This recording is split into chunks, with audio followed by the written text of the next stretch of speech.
originally get started diving? What made you fall in love with the sport? Yeah, so my mom was a college coach.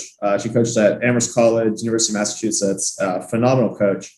And I just grew up hanging around the pool. So, from the time I was born, I was on the pool deck. And as I got older, learned how to swim, I'd start jumping in the water and started getting on the boards. And there was never any pressure to start diving, which was something that I was at her practices and it looked pretty fun. So I thought I might as well try it. And just turned out to be something I love doing and really just, gained a passion for and pursued it. I'm glad you mentioned your mom coaching and your dad as well. What was it like growing up with two parents that were coaches? Yeah, it was great. Definitely not an ordinary childhood. At the same time, if I wasn't at the pool, I was at the gym. And so I just grew up playing basketball too. I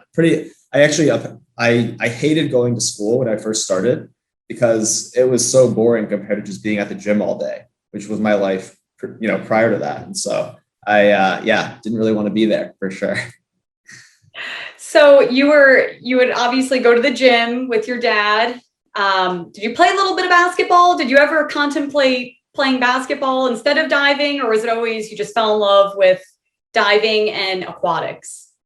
I loved them both. I mean, I loved all sports really. I grew up playing football too, lacrosse. I played basketball pretty seriously through about 8th grade, and stopped growing at about 5'8". So that was probably my limit there in terms of future success in the sport. So I made a decision in about 9th grade to really pursue diving and just go all in and focus 100% on that. And Mike, you've not only focused on diving, but academics have been very important for you as well. Currently, you're in graduate school at the University of Michigan. How have you been able to balance diving and academics at the highest level? Honestly, it's been great. I had 2 years where I was just diving, and I really enjoyed that too, to just be 100% in on diving. But it is nice to also pursue something else. And for most people who aren't in, major revenue sports, it's important to start mapping out your next steps. And for me, this was always in the plan. I had gotten into Michigan and decided that I was going to go there after I was done diving, prior to COVID really happening. So for me, it was more like I just didn't want to get rid of this opportunity, and it went from ending diving and starting school, and it ended up being a little bit of overlap for 1 year. But it's been a blast. It's been challenging, but it's been really rewarding as well, doing both at the same time. The best of both worlds, right? And accomplishing both at a very high level. Mike, tell us what you would like to do after diving. So actually, this will be interesting. I finished diving on July 28th. I fly home July 29th, and I start my internship on August 2nd. So pretty quick switch there. And my internship is sort of a combination of private wealth and venture capital. And so for me, like I said, I've been diving this entire time. So this will be like my first real insight into some real professional experience. And so I'm really looking forward to that and hopefully running with that. But I imagine something in either private wealth or asset management. That's amazing. The Olympic Games, and then you start a job literally 2 days later. Yeah, just trying to fit it all in. You are fitting it all in. That's pretty cool. I'm sure people at the office are just so thrilled to have you. Yeah, hopefully, we'll see. I think that'll be my work product that determines that. But no, I mean, they have been incredibly supportive and just moving the internship dates and allowing me to do that. But also, I think about like pretty much everywhere I've been, people have been so supportive. My classmates at Michigan, the professors, everyone's really just been very understanding of the situation and really done everything they can to help me and support me. And so definitely surrounding yourself with people that get it and care about you is important. Being flexible for the Olympic Games, that's not something they do often, I'm sure. So yeah, it's a unique situation, that's for sure. Mike, I want to talk a little bit about COVID. Obviously, that impacted everyone, across the globe and, shut the world down for a year. Obviously, you kept going, you kept moving. Can you talk about how you were able to just stay sharp during that time? Yeah, I think probably the biggest challenge was sort of keeping up hope. There was a lot of times you didn't have access to pools. You were it was any port in the storm, any pool you could find anywhere in the country you were going. I at one point taught my girlfriend how to pull me in belts. Just so wow. Diving. Yeah, no. So it really was just like whatever you could do to stay with it. I dove in some pretty crazy pools too. But the biggest challenge about the whole thing was, there were some days with, some media reports and stuff, you'd wake up and you would say, all right, well, it just looks like the Olympics isn't happening. I'm not one of those situations where if the Olympics didn't happen this year, that would have been my last practice, and so you kind of felt like you were waking up every single day and think, oh, this could be my last day, or today might be the day I found out my career is over. And that was probably the biggest challenge. And I can't say enough about Mike Hildy, who's been coaching me this past year, and just his ability to sort of right the ship when I felt like that. His ability to just sort of keep me in it and wanting to continue to do the sport. And so many times you get focused on the end goal. It's just, all I want to do is go back to the Olympics. All I want to do is make another national team, whatever it is. But really you got to remember, like, the reason we're doing this is because you love it. And, time spent diving is not time wasted, regardless of what happened with the Olympics. So that sort of had to be the way I shifted my mindset through the year. The games being delayed could affect divers and athletes in two different ways, right? They could have been ready for 2020, mentally, physically, everything, or they could have used the extra year as a benefit. How did that help you? That having that extra year just help your training, help your mental preparation and everything in between? It's really hard to compare the two. Like, I don't know that it did help me. I don't know that I'm in a better situation now than I would have been in 2020, but more so just I am here, and with that being said, everybody else has had to go through a really tough year too. And for me, it's just like, how have I navigated that to then outperform them at the Olympics? And so it's less of a comparison of, it really becomes less of a comparison of like, how was 2021 me versus 2020 me, but have I navigated this well enough to then perform well at the Olympics relative to other people? And so hopefully I've done a good enough job, and we'll find out in about a month. That's right. We'll find out in a month. Here we are just, weeks away from the games.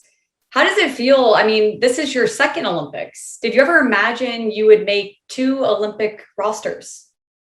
No, I mean, I remember when I first made it, it was, beyond my wildest dreams to be on an Olympic team. And to come back to a second one is really special. It is, I'll tell you, like, an incredibly different feeling going through the Olympic trials process. And we'll see what it's like in the games. It'll be really interesting. But yeah, I'm incredibly grateful for just the sort of like the good fortune I've had in my diving career and the people who have helped me and allowed me to be at this part, because you don't make an Olympic team without a lot of help, and you certainly don't make a second Olympic team without even more help. So I'm really grateful to everyone who's played a huge role in it. It takes a village, Mike, right? I mean, your girlfriend pulling on belts, your parents' support, which if you have videos of that, I got to see that. I mean, that's incredible.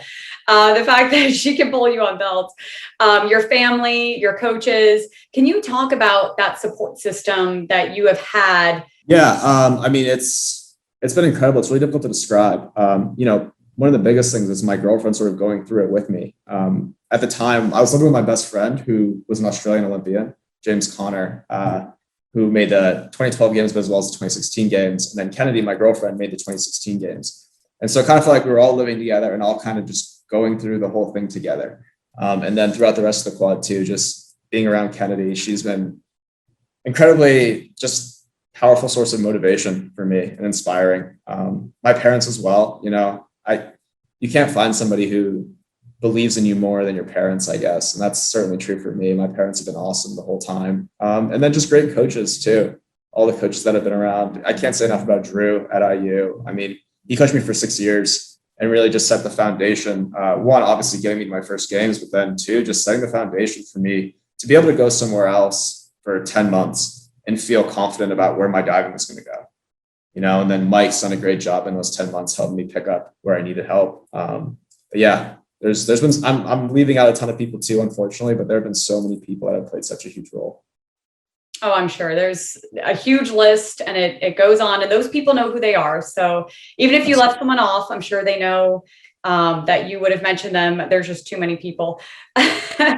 Mike, we're a few weeks away from the games. Where are you mentally and physically right now as you head into the Olympic Games? I'm good. It's a pretty big letdown after trials, sort of emotionally and physically. And so definitely on the rise back from that, starting to get into some really good training stuff. And I think over the next couple of weeks, we're just going to see some really good diving and feel really confident going to Tokyo. And then, you just got to be there on the day. That's what it's all about, is being mentally prepared to compete. And I know diving is an individual sport, but obviously, making the games in synchronized diving, you're working closely with a teammate. You are a team. Talk about the chemistry that you and Andrew Capobianco have, and what makes you guys a good fit. I think it all comes back to work ethic. I think he's a really hard worker. I think he thinks a lot critically about what he's trying to do. I mean, the success he's had in such a short period of time.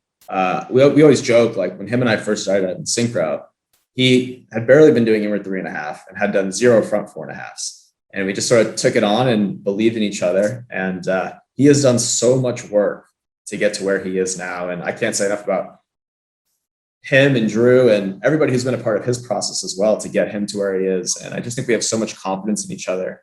And you got to have that trust when you're standing up there in the Olympics. And, your goals are on the line, his goals are on the line. You have to believe in each other.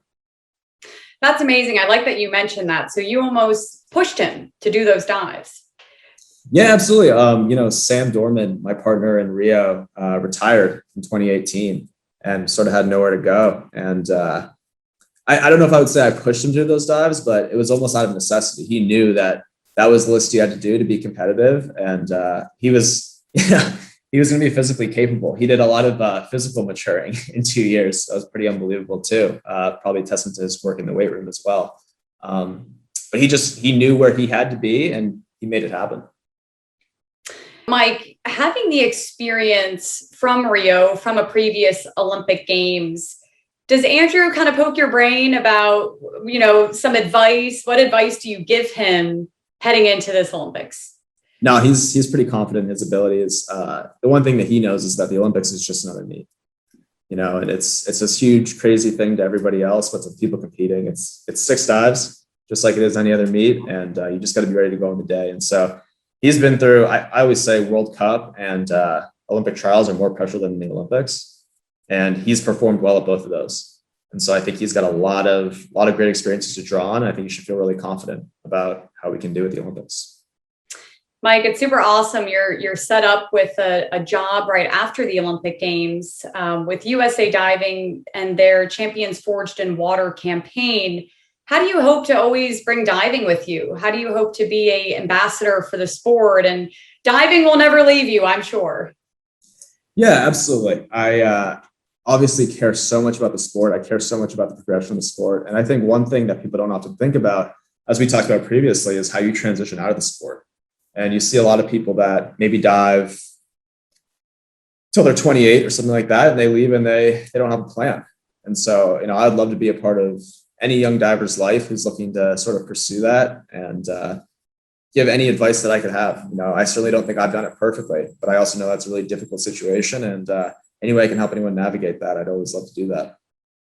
Mike, 2 Olympic Games, it's amazing. Rio and now Tokyo. If someone's watching this and they want to aspire to have a career like yours in both diving and in life, because you've been successful in both areas, what advice would you give them? Yeah, when I get this question, I always, I wish I had something like really inspiring and, really deep or thoughtful. But the fact is, I just feel like I've worked my butt off. I feel like I've worked really hard my entire life. And going back to my first coach and the person who, taught me how to do everything, my mom, I mean, that was all we talked about for so long, was like, that's what you do. You just work hard. And that's what this is all about. And that really dictates how you feel about yourself, beyond any result. So that's my advice, to work hard and to think critically about what your end goals are and how you can get there. So that's about all I got on that one. It's good stuff, though. Thank you. To the point, Okay. Mike, I want our viewers to learn a little bit more about you out of the pool. On a day off, which I know you don't get, and you probably won't get until after the games, where can people find you? What do you like to do off the diving boards? So we always joke that like an added course in the MBA curriculum is golf. So I did start picking up golf a little bit more than I had previously this year. So playing a bit of golf, that's been fun. Just hanging out with friends though is probably the best way, I would say. I've got some great friends at Ross right now in Michigan. And so that's been a blast to get to know them over the past year and hang out with them. But yeah, anywhere I am, I'd say just the people around me and being with them. It's a good balance. Golf and diving are very similar, right? They're both mental games. Absolutely. That take a lot of practice. Yeah. Not quite as good at golf. I'm pretty terrible at golf, if we're being quite frank. So yeah, it's a bit different there. It's hard. It's a hard sport. I've tried to dip into it a little bit too, and it can be frustrating because unless you practice all the time, it's just, yeah. you gotta work at it. Mike, what is a pre-diving meal? Like you wake up, what do you eat? Do you listen to music during diving meets? Do you not listen to music? Take us through some of your routines before you compete. Sure. Yeah. I have a pretty strange diet, actually. Like if I have a prelim, I won't eat before my prelim. If it's at 10 a.m. or even noon, like my food intake is usually really low. Have a couple cups of coffee for sure. But besides that, yeah, my food intake is really low. I eat most of the food I eat at night, like after the event's over. So it's a bit strange there. And then, yeah, during competitions, once again, it kind of depends on like the format of the meet. If it's a longer meet, a shorter meet, but I like to get into music. Big rap fan, huge J. Cole fan, Drake fan. But yeah, listen to music and then just visualize my dives and make sure I'm physically ready to go. I was just going to ask you what kind of music, and that's my kind of music too. So look at that. Love it. Got to get pumped up for the dives. Yeah, no question. Mike, thank you so much for joining me. Best of luck. And I know you're going to do a great job in Tokyo. Take it all in, right? Yeah, thank you. Thank you so much for having me. This is great.